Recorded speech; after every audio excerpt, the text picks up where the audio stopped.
without connection, we have no influence. And without connection, our discipline is actually not even that effective. We have to keep in mind that without connection, we don't have any influence on our kids. And without connection, we can't even effectively discipline them because we also don't want to look weak in front of our kids. I know this sounds kind of odd, but an empathetic father is not a weak father. A father who emotionally connects to his kid, that's a masculine man, because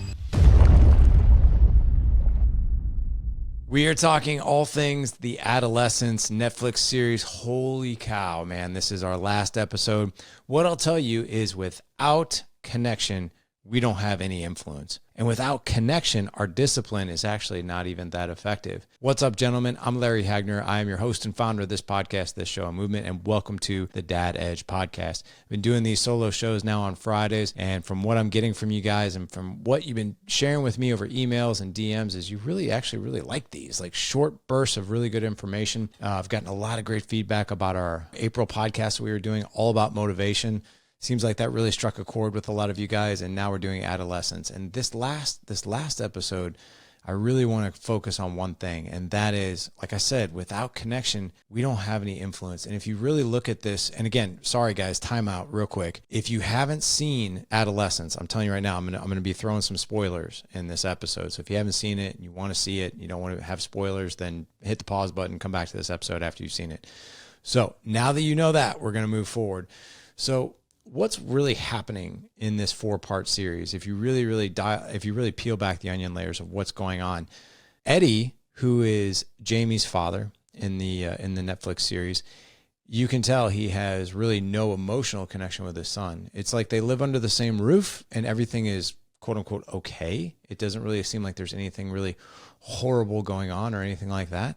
But what you are seeing is a kid who's lost, completely lost, and a dad, quite frankly, who doesn't see it because he's not really going through the daily reps of talking to his kid and having, emotional connection with him and checking in with him beyond grades and beyond performance and all this other stuff. Like, hey, like what's going on in your life? Is there anybody picking on you? Is there anything happening in school? And if you've seen the series, you know that Jamie kills a 13-year-old girl in his class. Then the last episode, man, it like really throws you for a loop because the last episode, as I was talking about last week, this one will keep you up at night.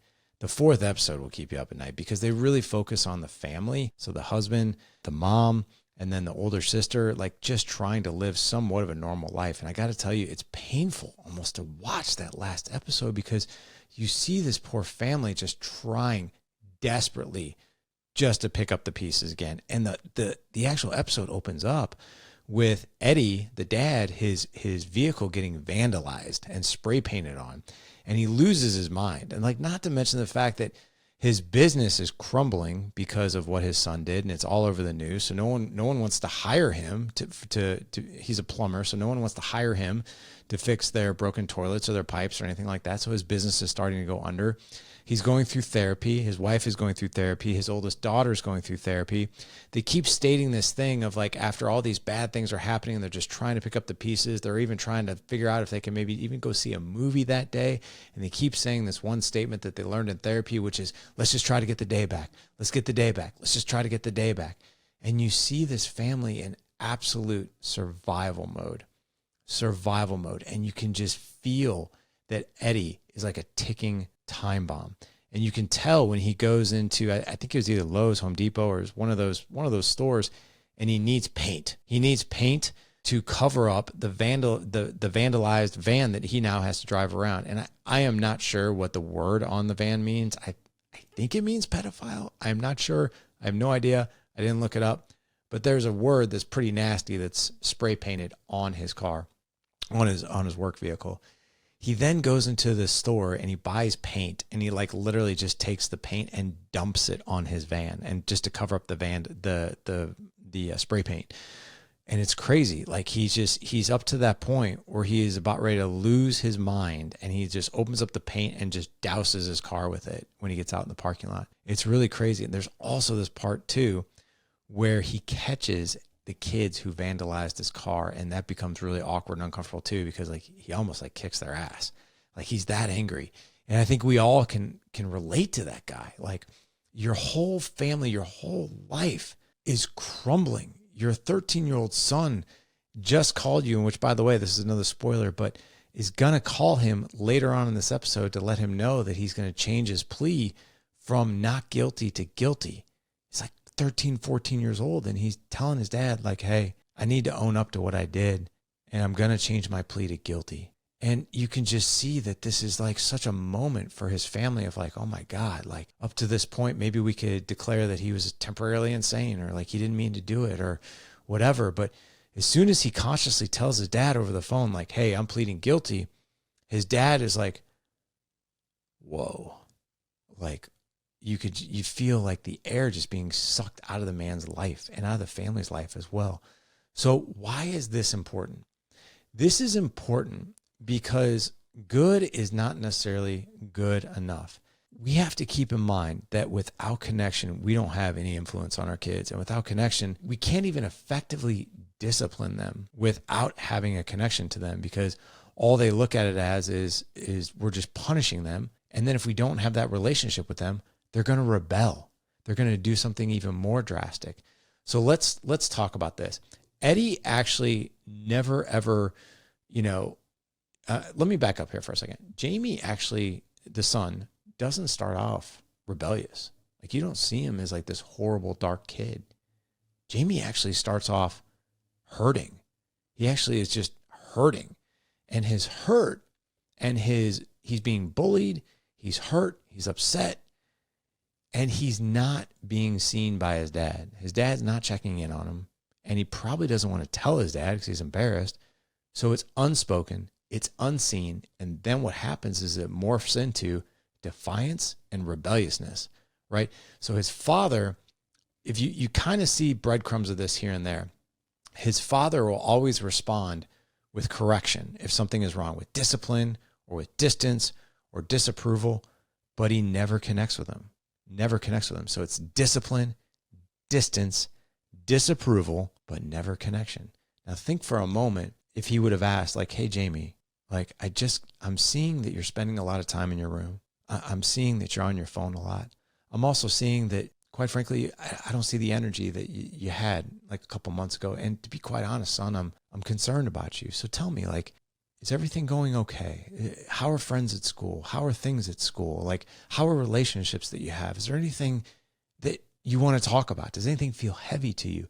All of these questions welcome an incredible conversation that we can have through connection with our kids. And the cool thing about connection and the cool thing about asking questions like this is, quite frankly, Eddie would have probably had a bird's eye view at least of what was going on, but he was completely blindsided. He had no idea his son was even being bullied.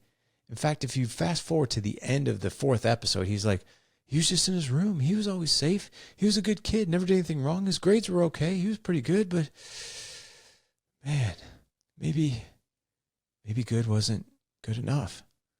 Maybe, just good grades in school wasn't good enough. And then he starts talking about how his dad treated him. He's like, man, my dad used to beat me until, he would, basically just beat the right decisions into me. Like, that's what he was beating me for. And I never wanted to beat Jamie, and I wasn't. But what did I miss? I don't understand what I missed. And what Eddie doesn't understand about his relationship with his son is that he missed all the warning signs. And he probably could have seen them if he would have had deeper conversations with his son. If he would have had that connection, he would have had influence, right? So let's talk about this for a second. Kids will interpret disconnection as disinterest. So if we disconnect from our kids, they actually take it as, well, they're not even really interested. And maybe I'm not exciting to be around. Or maybe my dad has just got other interests besides me. So they take that as disinterest, and quite frankly, it's hurtful to our kids, right? When kids stop feeling safe with us emotionally, they are going to stop being influenced by us behaviorally. So like, for instance, if they feel completely disconnected from us, they're most likely going to rebel, right? Because here's what they really want. They want attention, and they don't care what kind of attention it is. I'm sure you guys have heard this many, many times, but our kids don't care what kind of attention we give them. Bad attention, good attention. They just want attention. So if we're not connecting with them and we're disconnected, there's a really good possibility that they are going to be rebellious and they're going to do things wrong and they're going to be defiant.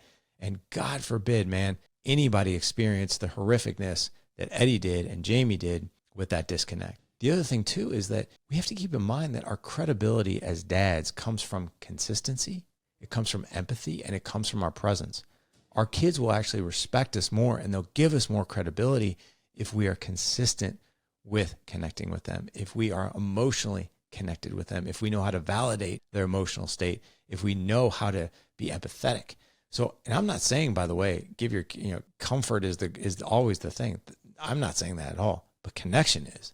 Because even if there's bad things that are happening in our kids' lives, we can at least get to it with them if we're connected to them. If we have disconnect and they think it's disinterest, they're not going to want to talk to us. Just like Jamie didn't want to talk to his dad. And here, if you go back to the first episode, and I talked about this last week, when Jamie was asked, what adult do you want in with you when you're being interrogated? He could have had like a seasoned professional that was kind of appointed to him by the courts that would help him, that actually knew the system, knew the laws, and all these different things, probably would have had a better shot of helping him with his messaging. Instead, he chose his dad. That's a really meaningful, poignant part of this entire series, because what that really shows is, and you can tell because the cops were a bit surprised, the mom was a bit surprised, because I don't think they really thought that Jamie's dad was the best fit, but Jamie did. But it wasn't because he thought his dad had knowledge of the law. It was because Jamie just wanted to be connected to his dad. That's really where that came from. Eddie was not the best fit probably for him to speak legally and to speak, lawfully, and to maybe take this horrific situation and somehow, some way, we make something go positively. He does not have those skills. He's a plumber. He's not in the legal system, but he chooses his dad. That's a huge, poignant point in this whole series, and that just shows how desperately Jamie wanted to be connected to his dad. Here's what the problem is. If you really look at how Eddie raises Jamie, he's into quick fixes, right? So if there's something that's done wrong, there's a disciplinary action, go to your room, that kind of thing, right? Instead, I'm going to get to the insteads here in a second. We also don't want to look weak in front of our kids. I know this sounds kind of odd, but an empathetic father is not a weak father. A father who emotionally connects to his kid, that's a masculine man, right? Because we provide, we physically protect, but we're also emotional protectors as well. We are emotional leaders as well. We guide our kids through this stuff, right? One other point too is we confuse obedience with respect. Our kids might do what we want them to do, but if they don't have a connection to us and they don't have respect for us, they can still be obedient and not respect us. But we actually want both. We want our kids to respect us and we want obedience as well. And if we're having one without the other, that's a problem. So never, ever, ever take for granted, if your kids are obedient, not really causing a ruckus, we need to check in on the fact if we're emotionally connected to them and if they even respect us. Respect is earned, and we can earn that respect by showing interest, by showing connection, right? So here is some practical tools for you guys. I don't know if you guys have ever heard of the CARE model, which is connection before correction. I believe actually Dan Peterson, who's a licensed family therapist, he's a 3-time guest on the podcast. He came and talked about this as well. But go with the acronym CARE, C-A-R-E, and this is the kryptonite to what I just shared, all these different things that are going on. So start with C, which is curiosity. Curiosity starts like this. Let's just say your kid does something wrong, or let's just say they're shutting down. And one of my kids was having some issues at school, being kind of bullied, okay? And being bullied because of some skills he has in sports or lack thereof. And it was really hard for him. I'm not going to lie, really, really hard for him.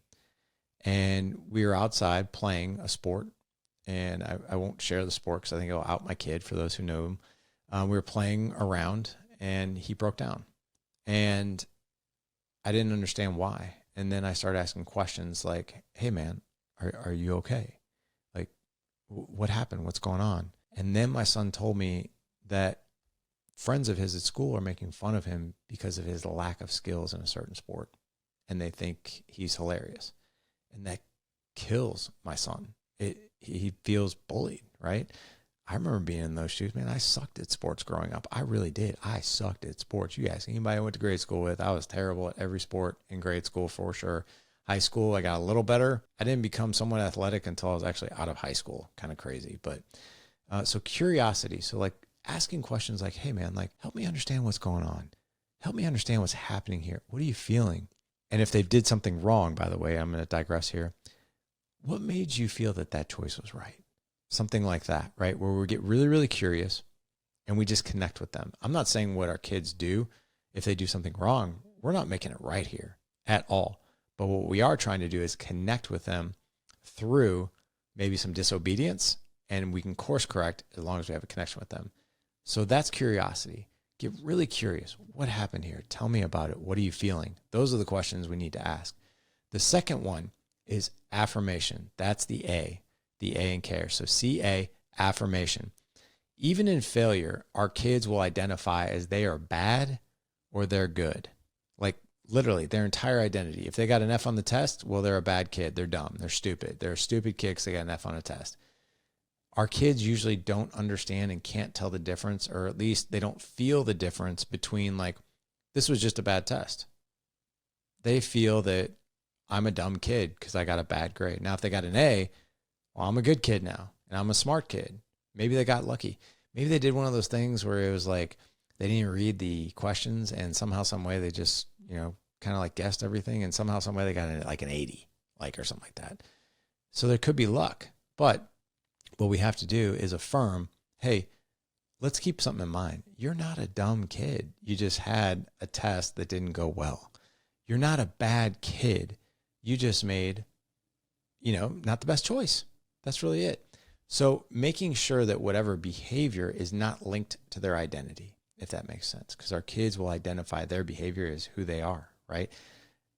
Side note here, kids who identify as bad kids will just keep being just that, bad kids.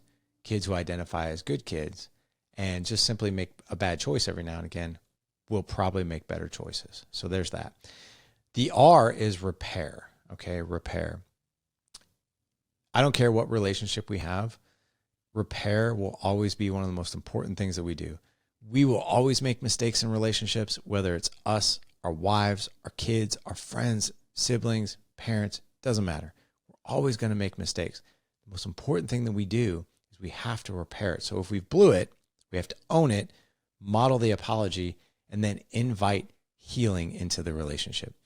We can model this stuff for our kids. A lot of us have problems with apologizing. A lot of us have problems with apologizing, and I get it. It's hard for some of us to apologize because we feel like if we apologize, well, then our kids are on to us. We don't know it all, and they're going to disrespect us. Secret to this whole thing is if you own it, you apologize to your kids, they'll actually respect you more. They really will. Ask your kid and do the research. It's right there for you. The E in care is expectation. Once we have gone through curiosity and we've really extracted some of the things that are going on here, and then we affirm, hey, you're not a bad kid. We just made a poor choice. Then we repair. And then the most important thing is now what's the expectation, the standard moving forward? Now it's time to say, hey, we used to do these things, but from now on, we don't do these things. And this is a new standard of how we operate, right? So we learn from our mistakes, and we do this by using a practical tool like the CARE acronym, which is curiosity, affirmation, repair, and expectation, where we set the standard. So my hope for you guys is that this month of May was really, really helpful for you.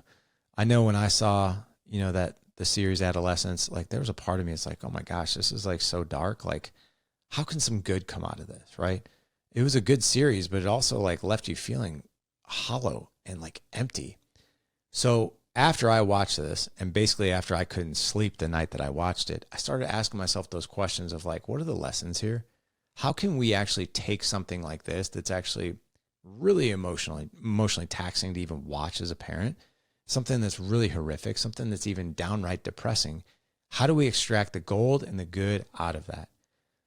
My hope is in this month of May, every single Friday, we've done just that. And we've extracted some of the lessons that we can learn from the character Eddie and from the character Jamie. Not to mention the fact the mom and the older sister too. There's a whole family dynamic going on here.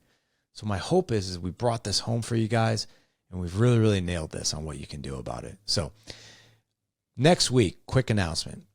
Next week, I am not doing a Friday show on adolescence. I'm actually going to be doing a different show next Friday, only because my guests next week, they are going to be launching a book on June 3rd. So I wanted to put their podcast out on next Friday. So you'll be hearing that next Friday. One other quick announcement I want to share with you guys. I don't have the official date for this yet. I just know it's going to be sometime most likely in June. My son and I, on Wednesdays, I'm going to switch up our Member Spotlight podcast to a show that Ethan and I are going to do together. My oldest son, Ethan, and I. It's going to be a father and son podcast right here on Dad Edge. So I'm going to have your regular interview podcast on Mondays. Instead of Wednesday spotlights, you're going to hear me and Ethan have conversations about life, about manhood, about young manhood, about everything going on, in the world of his world and my world. We're going to be sharing stories of, him growing up and lessons we've both had to learn. And he's going to be throwing some dirt on me, I'm sure. Like, all kinds of stuff is going to probably come out. We're going to be talking about memories, things that we've done, and things that we've learned over the years that have been so beneficial to our relationship. And he's going to be teaching you guys as well, which I love. And he'll be teaching me too. Some of our greatest teachers are our kids. So that's coming. And then in June, right back to solo shows after the show next week on the 30th. So gents, from my heart to yours. And by the way, real quick, before we jump out of here today, I got to give a shout out to our incredible show sponsor, First Form. Summer is here, and we all want to look a little bit better at the pool.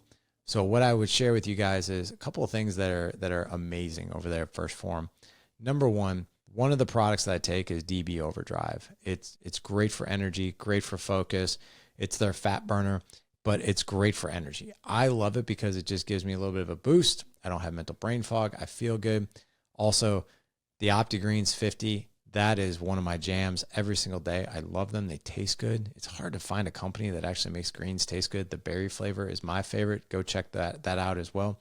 Also, for all my dudes over 30 and 40, you need Microfactor in your daily regimen. This is a multi-dose pack. It's got all your vitamins, all your minerals. It's got probiotics. It's got all kinds of amazing, wonderful things in there. Make sure you go check them out. Go to firstform.com/dad edge. Again, firstform.com/dad edge. All orders over $75 will get free shipping. If you don't like any of their products, send them back. They'll give you 110% of your money back just for your trouble. All your money back, 10% more. That's just how they roll.